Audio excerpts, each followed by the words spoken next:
Oi! Estamos ao vivo. Estou esperando vocês entrarem. Estou esperando a minha convidada linda e maravilhosa entrar. Oi, gente. Sejam bem-vindos. Boa tarde. Momento muito esperado, hein? Esse momento com a Ana. A gente fez uma préviazinha, temos conversado hoje durante o dia. E, nossa, em uma pequena conversinha, Silvia Benevides, um beijo enorme pra você. Numa pequena conversinha com a Ana, o que eu já aprendi, o que foram de conceitos novos reformulados. Tô passada. Vai ser maravilhoso o nosso encontro. Tô esperando a Ana entrar. Uma boa tarde pra todos vocês. Uma coisa importante que eu queria falar enquanto a Ana não entra... nós sabemos que é um momento difícil para todo mundo e muitas instituições que vivem de doações estão passando por muitas dificuldades. Uma delas é o Fama, que é uma associação que eu sou super parceira desde que o Fama iniciou. Tenho uma amizade enorme com Patrícia, acredito muito no trabalho que eles fazem e eles estão precisando muito de doação. Se vocês puderem doar ou se conhecerem alguém que possa, eu coloquei tanto o QR Code, ai que chique, o QR Code do PicPay, como coloquei as contas do Fama para que vocês possam fazer a doação. Quem puder, obviamente, o quanto puder, tá? O que importa é que a gente consiga, né, uns juntos com os outros, de mãos dadas, fazendo essa corrente do bem aí para que todo mundo passe por isso de uma forma difícil, obviamente, não tem como não ser, mas da melhor forma possível, né? É muito bom estar com vocês todos aqui. Hoje é sexta-feira, a Ana entrou! É muito bom estar com vocês. Feira dia do trabalho e a gente está trabalhando. Olá, Oi, Ana, seja bem-vinda. boa tarde. Boa Boa tarde. tarde. Um momento super esperado. Tem gente que tá aqui, ó, ansiosão. Eu tava falando para eles que nós estávamos conversando um pouquinho antes e que em 10 minutos de conversa eu já atualizei metade da minha vida de apraxia. Imagine o papo que a gente vai bater agora durante uma hora. Seja muito bem-vinda. Obrigada por aceitar meu convite. Eu que agradeço. Ana, ó, gente, eu vou contar uma coisa. Eu tenho super dificuldade de falar o nome dela. Eu nunca sei. Então, Ana, por favor, explica um pouquinho. Primeiro, se apresente e explica um pouquinho pra gente essa sua trajetória na praxia, que é uma delícia. Pode deixar. Pode deixar. Boa tarde, pessoal. Muito obrigada por quem está aqui, né? É uma honra estar aqui falando de algo que eu gosto muito de falar. E é uma honra estar com o Ju, né? Que é uma pessoa... Não, é um símbolo de coragem na fonoaudiologia, eu diria. Né? Uma pessoa assim, que tem um enfrentamento muito transparente e traz esse empoderamento, né? Tanto feminino como empoderamento da ciência, né? Como a fonoaudiologia enquanto ciência, né? Empoderamento clínico dentro de uma interdisciplinaridade. Isso tudo é muito importante. A gente se sentir representada, né? Em colegas. Né? Oh, que coisa linda coisas de você. Vou chorar, gente. Não, isso é muito importante, né? E acho que a praxia de Fala na Infância, por reunir, né, tantas áreas, tantos interesses específicos, traz para o comum. E aí isso é meio que unificador. Eu acho isso muito bom. Né? Então, para mim é uma honra estar aqui com o Ju, que é uma referência como profissional, é uma referência como mulher, como pessoa. Né? Então, é realmente uma honra. E vale ressaltar que é a primeira live que eu faço na minha vida. Né? Então, assim, eu não sabia nem como era que entrava numa live, por isso que a gente precisou fazer aquele teste. Eu morro. Né? Mas aí eu ainda fiquei pensando, fazer uma live, não dá pra mim não. Aí depois que eu Choms que vai fazer uma live dia 4.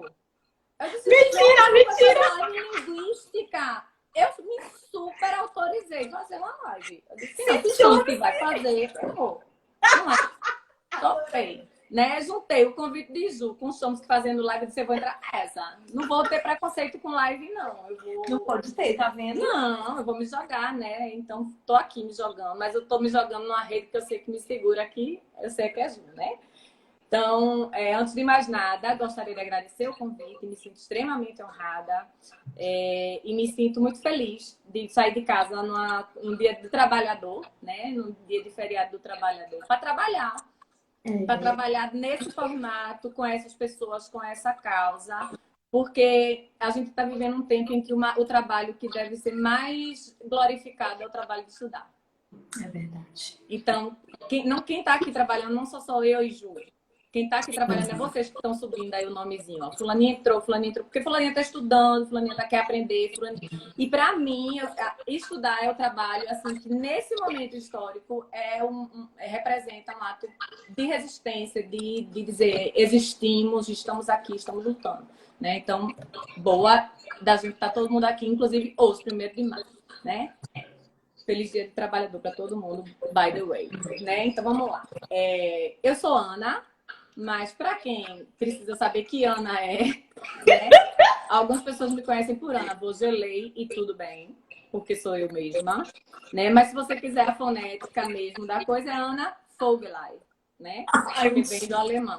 Mas, gente, Ana Vogelei é muito... Ana Vogelei, eu acho que é mais identitário de onde eu nasci e onde eu moro, né? É assim que você diz quando alguém te pergunta seu nome?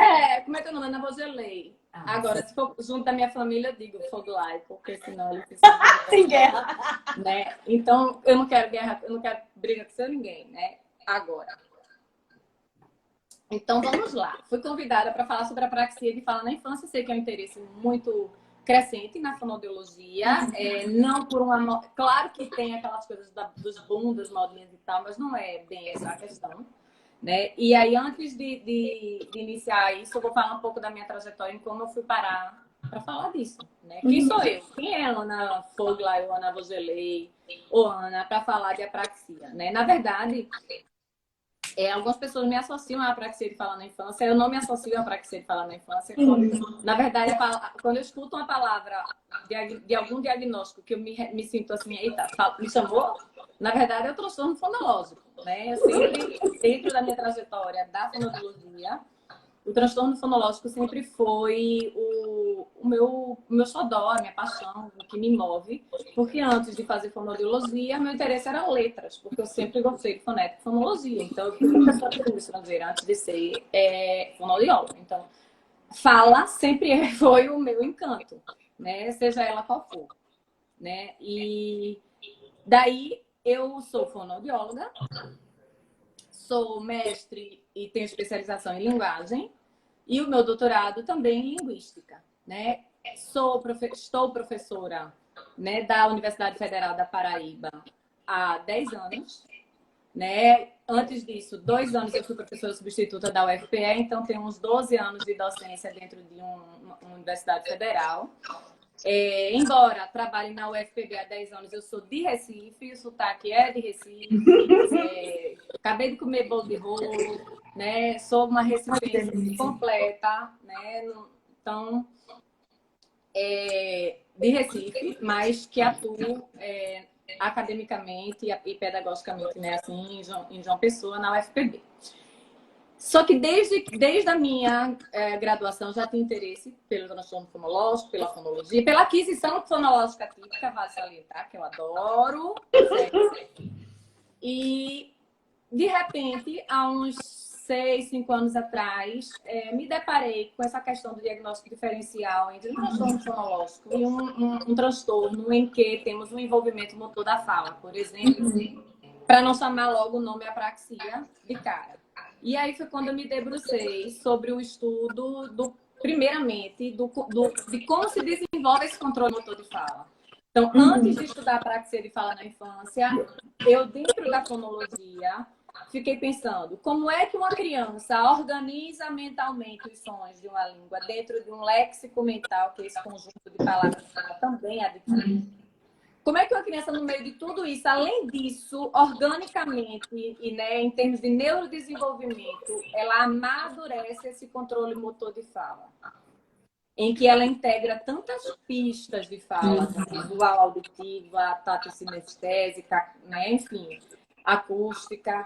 E aí eu comecei a me interessar um pouco sobre o desenvolvimento desse controle motor de fala de uma maneira típica. Então, alguns momentos aqui eu vou trazer exemplo do meu filho mais novo, não porque ele tem diagnóstico algum até então, certo? Mas porque ele está no desenvolvimento típico e tem falhas no controle motor de fala automaticamente, né? E aí, dentro disso, acompanhei um pouco o que a ASHA, o movimento que a ASHA construiu, né, pelo Comitê Ad hoc de Apraxia, desde o relatório de 2007, né, que tem aquele relatório técnico da ASHA, que é um posicionamento muito, muito bonito, muito elegante, muito honesto sobre a apraxia. E desde aí eu comecei a me interessar não só pelo desenvolvimento do controle motor de fala, mas entender a apraxia naquela dimensão dos transtornos do neurodesenvolvimento, né, tanto como comorbidade, né? Ou seja, associada ao neurodesenvolvimento como TEA, TDAH, deficiência intelectual, né? Ou a apraxia idiopática, no sentido de que não está associada, né, a um outro transtorno do neurodesenvolvimento. E aí foi quando eu me debrucei mais sobre a apraxia de fala. Então, assim, é um assunto que gosto muito de falar, mas que quando eu falo de apraxia de fala, eu quero deixar bem claro que eu não estou pensando somente na apraxia de fala. Automaticamente, quando eu falo de apraxia de fala na infância, eu penso em transtorno de neurodesenvolvimento, eu penso no transtorno fonológico, eu penso no atraso enquanto sintoma, eu penso na família, eu penso na escola, né? Envolve tanta coisa, né? E o que eu quero iniciar dizendo aqui é que a apraxia, quando recebeu esse nome, que é uma tecnologia consensual, né? Ela trouxe para a fonoaudiologia um certo empoderamento no diálogo interdisciplinar, porque a gente tem um diagnóstico que é nosso, mas pela alta taxa de comorbidade, né, de relação de comorbidade com outros transtornos do neurodesenvolvimento, nosso diálogo interdisciplinar está cada vez mais intenso, né, e ele está cada vez mais, a fonoaudiologia eu sinto que ela está irritada nessa fala, né? Então eu acho que a apraxia ela trouxe um pouco para a gente isso, pensando que sendo um transtorno neurológico, né, do neurodesenvolvimento, deixando bem claro que neurológico é esse que eu estou falando, da fala, automaticamente nos coloca como um profissional que pode dar esse diagnóstico, independente dessa criança ter outro diagnóstico de base. Não, eu suspeito de uma apraxia de fala. É importante fazer um rastreio de transtorno de neurodesenvolvimento, que pode haver, é importante, eu vou encaminhar, mas eu vou encaminhar bem mais segura. E sendo um transtorno de fala, os marcadores que eu tenho diagnósticos são de fala. Certo? Então, por que os marcadores são de fala? Porque é um transtorno de fala. Ah, mas então uma criança que não fala, eu não posso dar esse diagnóstico? Não é bem assim. Você tem um desafio diagnóstico, ok, mas não é bem assim. Existem alguns marcadores que são marcadores precoces, mas que não garantem um diagnóstico. Eles suspeitam, eles garantem uma suspeita. Eles pelo menos garantem o que se chama de atraso motor de fala, que é uma terminologia de 2018 que Friedberg traz, né? Temos artigos de 2018 para cá já pensando nessa possibilidade de chamar de atraso motor de fala em crianças muito pequenas. Ou de chamar de algum transtorno de fala com envolvimento motor, para não chamar logo o quê? Então, existem várias saídas, né? Porque pra gente, a gente não está preocupado aqui com a apraxia de fala na infância como um rótulo de diagnóstico. A gente está preocupado aqui como um conjunto de fenômenos, de sinais e sintomas, que nos ajudará, entendendo isso, a tomar decisões, encaminhamentos. Então, a gente tem aquela criança que está há 4 anos na clínica, com transtorno fonológico, a gente pensando, mas tem coisa fonética, sei lá, tem alguma coisa dessa coisa que... Aí, quando a gente faz uma avaliação das habilidades motoras de fala e faz uma terapia já integrando princípios de aprendizagem motora de fala, essa criança sai em um dia de atendimento que não estava acontecendo há um ano, aí a gente faz, opa. As implicações terapêuticas, elas são extremamente... elas são dramáticas. Você vê uma mudança que é dramática, não é nada. Você vê uma mudança assim, o que foi isso? Né? Então, há algo aí que nos convoca a pensar na fala, não apenas no nível da representação, nem apenas no nível da execução, porque a fonoaudiologia sempre foi assim, nessa dicotomia. O pessoal da linguagem, a viagem subjetiva e a execução, pensando na boca, a língua, né? Estuda a fala, então estuda a boca. Não, a boca é só o final. Né? No meio disso, entre a representação e entre existe algo cortical, que é o planejamento motor de fala, algo subcortical, né, que envolve cerebelo e gânglios da base, por exemplo, que seria a programação motora de fala, para então vir para o periférico. Então, eu tenho que pensar nessa fala desde a representação que dialoga com o meu léxico mental. Então, por exemplo, eu sei que tia e dia é diferente, que um é irmã da minha mãe e o outro é quando o sol nasce. Mas isso é guiado lexicalmente. Então, não vou separar a fonologia de léxico. Mas, ao mesmo tempo, se chega minha prima, que é cearense, e fala que é a tia, e eu digo, é a minha tia, a gente sabe que está falando a mesma coisa. Eu sei que existem sequências de sons que são equivalentes, a depender de questões dialetais, então a criança já começa a representar também em outros níveis.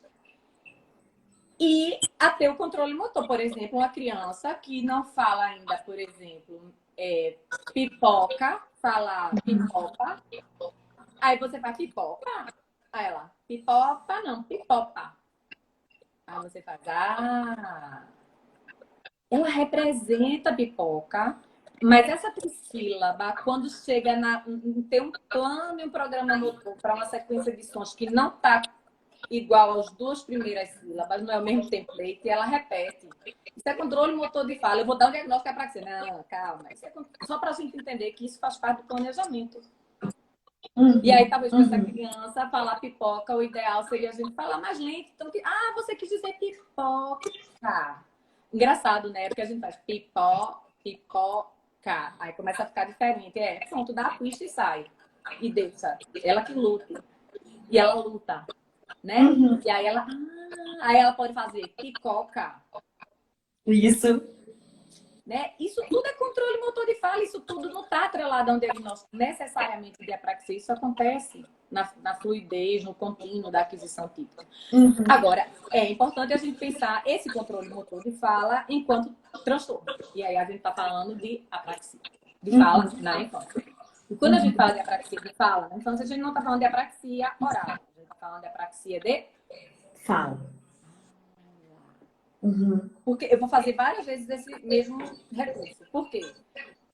Aquela criança com apraxia de fala, ela pode não soltar beijo bem. Ela pode fazer, por exemplo, Sim. pode. Mas ela pode, pode fazer tudo, mas na fala, certo? A gente vai ter vários. Nesse sentido, eu já começo com a minha primeira pergunta. É mais comum a apraxia de fala vir num formato isolado das dificuldades serem direcionadas para essa formação dos planos motores de fala? Ou geralmente, quando eu vejo uma criança com apraxia de fala, eu posso pensar também ou generalizar que ali tem uma dispraxia para outros movimentos? Não necessariamente, tá? Isso é bem pouco. Assim, não é que seja pouco estudado, mas não existe ainda um estudo randomizado com meta-análise, um ensaio clínico sobre isso. Mas dentro dos estudos sobre atraso motor de fala, apraxia e a relação de comorbidades e tudo mais, e aí dentro de uma apraxia ampla, global, né, que seria essa, até de pegar a colher e levar até a boca, né, de se vestir e tudo mais, o andar, ou simplesmente praxias orais, para a gente não ir tão amplo, certo? A gente está falando de praxis de fala, praxis oral, né, e praxis ampla. Global. E aí, uma criança com apraxia de fala, necessariamente eu preciso imaginar que ela tem falha em todas as outras praxias? Não.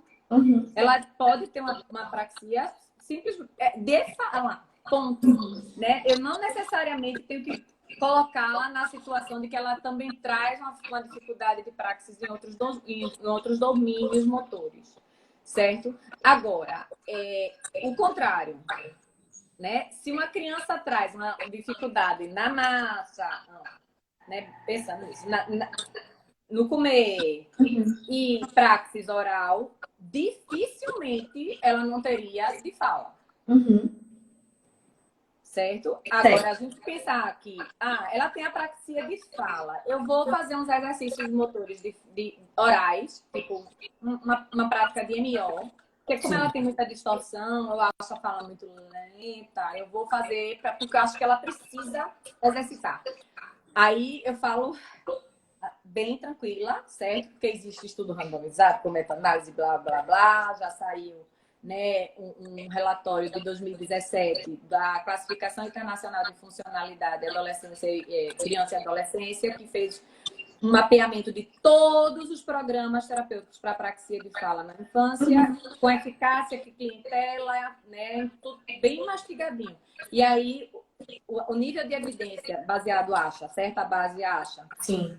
Para exercícios motores orais é nível 4, muito baixo. E ele deixa bem claro, não é para crianças com apraxia de fala, a não ser que elas tragam alguma questão articulatória, musculoesquelética associada. Mas para o diagnóstico em si, não. Tem que ser de fala. Né? Então, se você quer trabalhar, por exemplo, fechamento, então você vai ter que colocar sons isolados, sílabas e palavras. Então, não vai ficar no beijo. Não vai. Porque senão você não vai fazer um trabalho que vai estimular a área de fala, de planejamento de fala, que tem muita relação com as funções executivas, onde? Lá na parte do dorso lateral esquerda, né, no córtex pré-frontal. Então, a gente pode, inclusive, associar a uma criança que vai fazer isso, a gente precisa associar algum movimento corporal, porque a gente está falando de uma função que é executiva. É Tem criança que só consegue dizer algumas palavras se ela fizer determinado movimento com o corpo. Verdade. Né? Então, a gente, quando fala de apraxia de fala, é claro que eu estou me referindo a um cérebro que organiza, planeja, né? A uma boca, língua, bochecha que executa, mas eu estou também falando de um cérebro que funciona com o corpo. Eu não falo somente, eu não falo com a boca e eu não falo só com o cérebro, eu falo com o corpo inteiro. É verdade. Tanto é que minha mãozinha está aqui. Né? Então, estudar a apraxia de fala na infância é estudar desenvolvimento infantil como um todo, é estudar transtorno do neurodesenvolvimento, é estudar a fonologia em todos os níveis, e aí para naquele meio onde tem planejamento e programação, né? É estudar execução, pega tudo, né? Então, realmente, eu entendo a preocupação dos fonoaudiólogos terem esse cuidado e acho super, super bacana que na profissão da gente a gente tem esse diálogo, né? Porque alguns profissionais, principalmente neuropediatras, psiquiatras infantis, às vezes dão o diagnóstico, né? Eu sei que todo mundo vai falar sobre isso, tá anotado aqui, certo? Mas eu queria começar, porque eu nem comecei a falar, né? Mas a Ana fala pouco, imagina, ela nem é fone. Né? Por isso que eu digo que eu sou da área de fala, gente. É por isso. Né? Ana, deixa eu só dar um oi aqui pra Cláudia. A Claudiane Campos tá mandando um beijão pra você. Uma querida vai estar comigo semana que vem pra falar do Closinho. Beijo, ela tá aqui nos assistindo. Tá sim. Ai, Tá que maravilhosa. Um beijão. Beijão, Cláudia. O pessoal tá perguntando se vai ficar salva. Vai ficar salva, gente, no meu YouTube, no Fono Juliana Rocha, tá bom? Fiquem tranquilos. Agora a besteira tu edita, viu? Sempre sai, né? E aí, uma das coisas, eu fiquei pensando assim, quando falam assim, vamos falar de apraxia, sempre vem na cabeça o que é que chega pra mim, né? E aí, uma das coisas que chega pra mim é socorro! Eu tô com uma criança de 2 anos e meio, com suspeita de apraxia de fala, e eu não sei o que fazer. Essa é uma das primeiras falas que chega pra mim. Seja pai, mãe, seja professor na escola, seja fonos, colegas que chegam com isso. Não sei o que fazer, né? E aí, às vezes, normalmente quando eu pergunto, mas não sabe o que fazer em relação a quê? Em relação a que método, a que programa adotar, realmente é uma dúvida, beleza. Mas ela é porque ela é não verbal? É, porque ela é não verbal ou minimamente verbal, ou seja, tem menos que 20 palavras? Então, tá. Então, ou é por causa do comportamento? Então, às vezes, normalmente, quais são os nossos impedimentos que chega? Socorro, tô com a criança. Às vezes é pelo fato de ser muito pequena, não verbal, minimamente verbal, ou pelo fato simplesmente de a criança não sequer olhar pra gente, não parar quieta. E aí a questão é muito mais comportamental do que a dificuldade em eleger um programa de fala. Então, são muitos desafios diagnósticos e terapêuticos que a gente tem nesse sentido, pensando nas comorbidades, né? A outra que mais chega também eu estou trabalhando com uma criança de 4 anos, ela é diagnosticada com apraxia de fala na infância, mas eu não sei como escolher os alvos.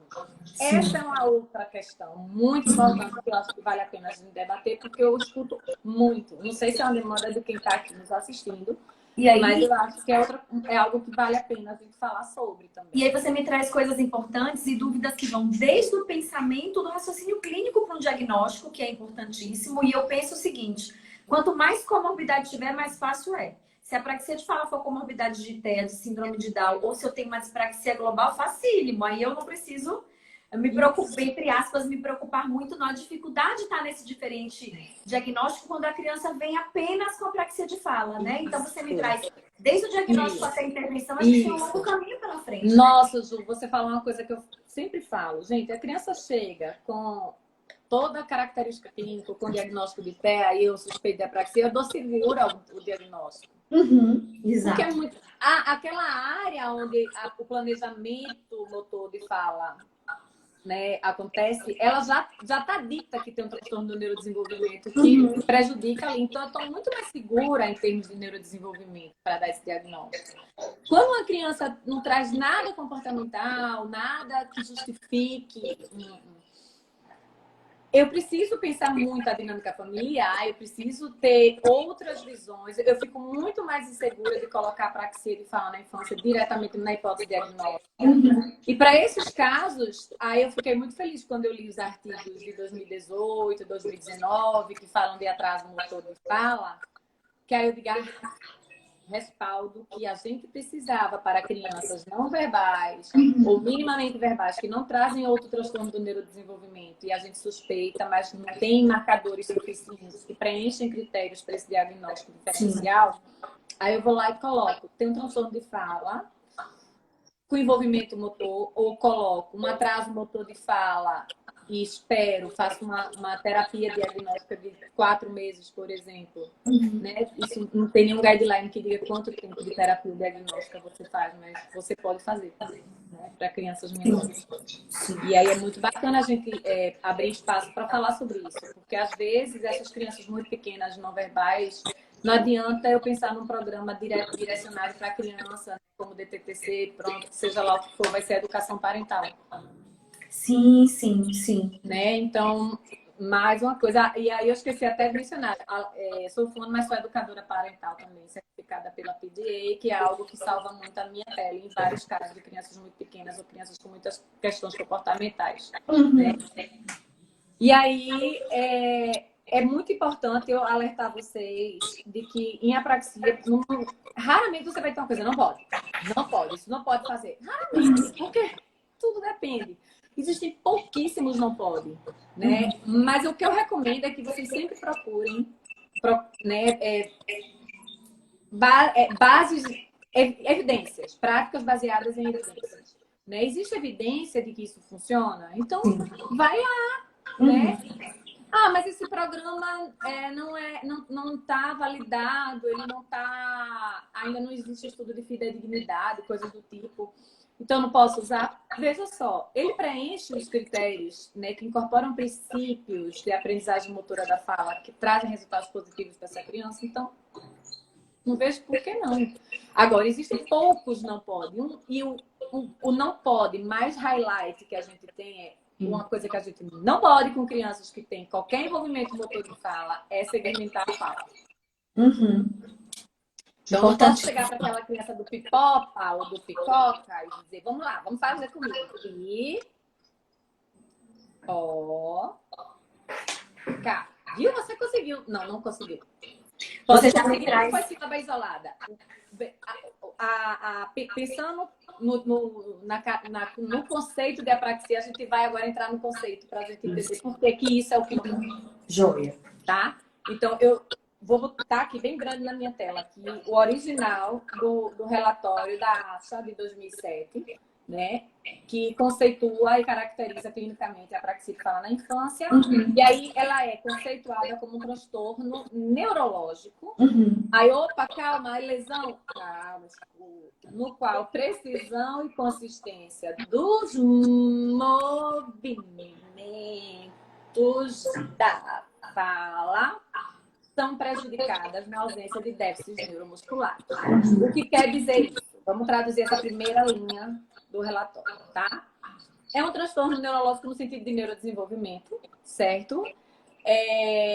O que está afetado não é necessariamente a representação dos sons da fala, como no transtorno neurológico. O que está afetado, na verdade, é a consistência para esses movimentos que subjazem os sons da fala. Então, na verdade, eu tenho uma imprecisão e uma inconsistência nos movimentos. O problema não é o som em si, é o movimento para produzir aquele som. Certo? E aí, por isso que eu digo, o movimento oral ele é importante, mas ele tem que vir atrelado à fala, porque é o movimento para o som da fala. Certo? E aí, por exemplo, vamos lá, vou dar um exemplo, porque eu já vivi a apraxia na minha pele, certo? Existe um fonema no holandês que eu não consigo, que é uma vogal, que até pro meu nome é usada. Por exemplo, cebola e olho em holandês, cebola é... Olho é ai. E cebola é ai. Aí você diz, é igual.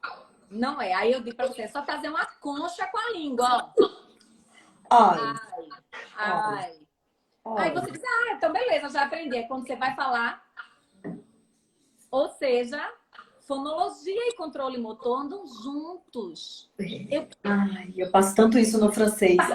Só que pra gente é uma coisa óbvia. Eu digo pra criança assim, né? Pra criança é uma coisa óbvia. E a gente fica, não tô entendendo. Por que ela tá repetindo assim? De onde ela tirou isso? Né? E aí, por exemplo, o meu mais novo mesmo, né? Aí eu faço, como é seu nome? Aí, Tutu? Aí eu, Matias? Seu nome é Tutu? Aí eu faço, aí, tia. Ele tem uma dificuldade em iniciar essa articulação. Aí você inicia. Ele tem 1 ano e meio, não é? Mas ele está desenvolvendo o controle motor de fala e precisa de pista visual para isso. Né? E aí a gente vê o tempo inteiro a criança tá representando um som, ao mesmo tempo em que ela traz esse contraste e ela precisa estabelecer parâmetros de movimento para esse som, para a acurácia desse som e executar o diabo do som. Então, é muita complexidade enorme. Isso, e a gente não pode dissociar essas etapas do processamento da fala, né? Isso é muito arriscado. E aí, quando você diz assim, prejudicada na ausência de déficit neuromuscular, significa que eu não posso atribuir essa imprecisão como sendo algo articulatório, algo neuromuscular, que eu vou tratar somente com esses exercícios motores orais. Sim. E aí, se for neuromuscular seria uma disartria. Não é neuromuscular, é neuromotor. São duas coisas diferentes. Músculo para coisa. Motor tá, ó, tem corte. Uma é central, outra periférica. Né? Então, o comprometimento central está no planejamento e ou programação desses parâmetros espaço-temporais, dessas sequências de movimento que resultam em erros nessa produção dos sons na fala e prosódia. Opa! Prosódia, tá? Então, vamos lá. A falha está em como eu planejo esses parâmetros espaço-temporais que vão resultar nesses movimentos que são essenciais para produzir os sons da fala. Sim. Então, na verdade, a gente não está falando... Vamos pensar na linguagem enquanto música. Certo? Então, tem uma partitura, eu tenho toda uma representação mental daquela estrutura musical, né? Eu tenho já minha vitrola tocando. Mas no meio disso... Né? O que é que eu tenho? Quem está ali planejando? Digamos que você vai ser o bailarino. Sim. Aí você é um bailarino que está dançando aquela música que tem uma determinada partitura. E aí o coreógrafo está olhando você dançando e faz, não tá bom. Vamos malhar mais braço, vamos malhar mais perna. Ele pode estar vendo que você está realmente com um preparo físico ruim, beleza. Mas às vezes não é, você não ensaiou bem esse bumbum mexendo, meu bem. Vamos ensaiar esse joelho, a posição do joelho na hora do rebolado não tá boa. E aí a pista é neuromotora, ela não é muscular, é uma pista neuromotora. E às vezes, para melhorar a minha mexida no bumbum, eu mexo no joelho. Opa! E quando a gente fala de neuromotor, eu não vou direto para a bunda, eu vou falar de tudo. Porque o cérebro é quem está organizando. E esse cérebro, ele pensa com o corpo todo. Né? Ele sente com o corpo todo.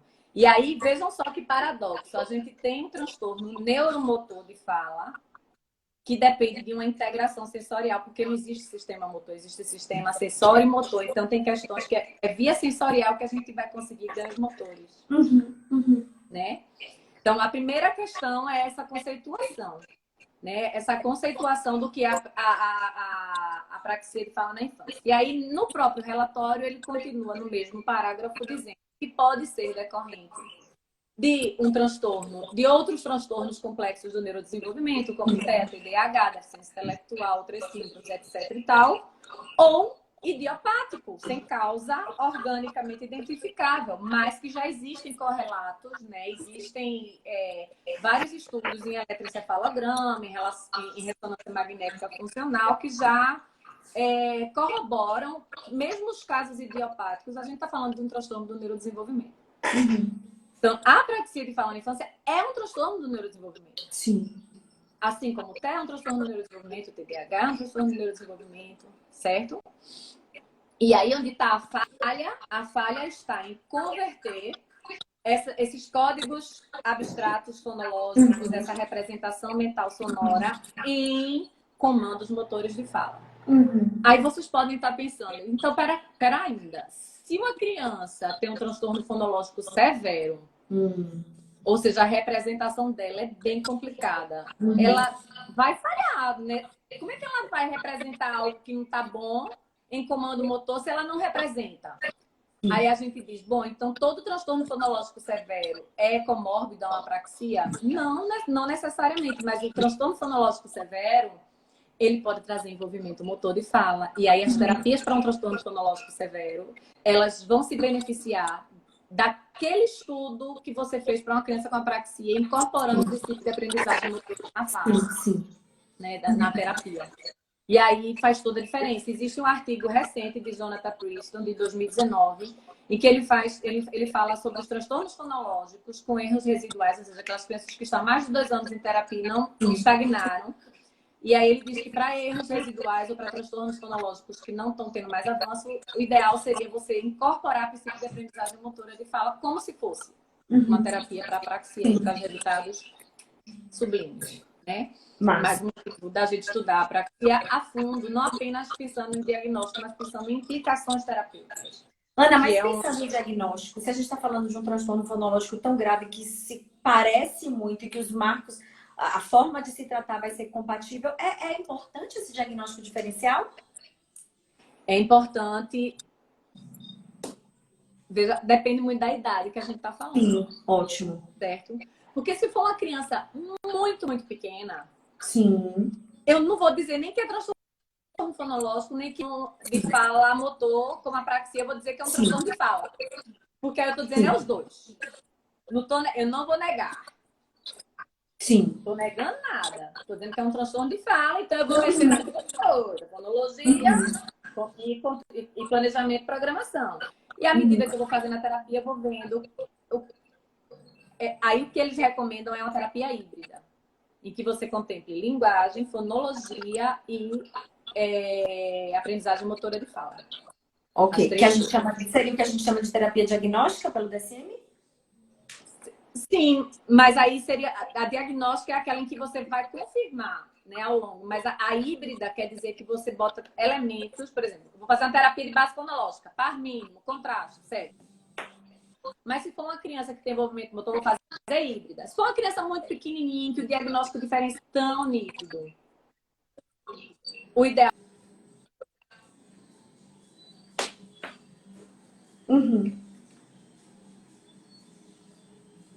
Ana, peraí que eu não estou te ouvindo. Vocês estão ouvindo a Ana? Eu não estou te ouvindo. O seu áudio cortou para mim. Também não está me ouvindo? Deixa eu ver. Ana, eu acho que a gente vai ter que sair e voltar. Peraí. Eu vou apagar essa. Eu te mando mensagem. Peraí, gente, que eu volto agora.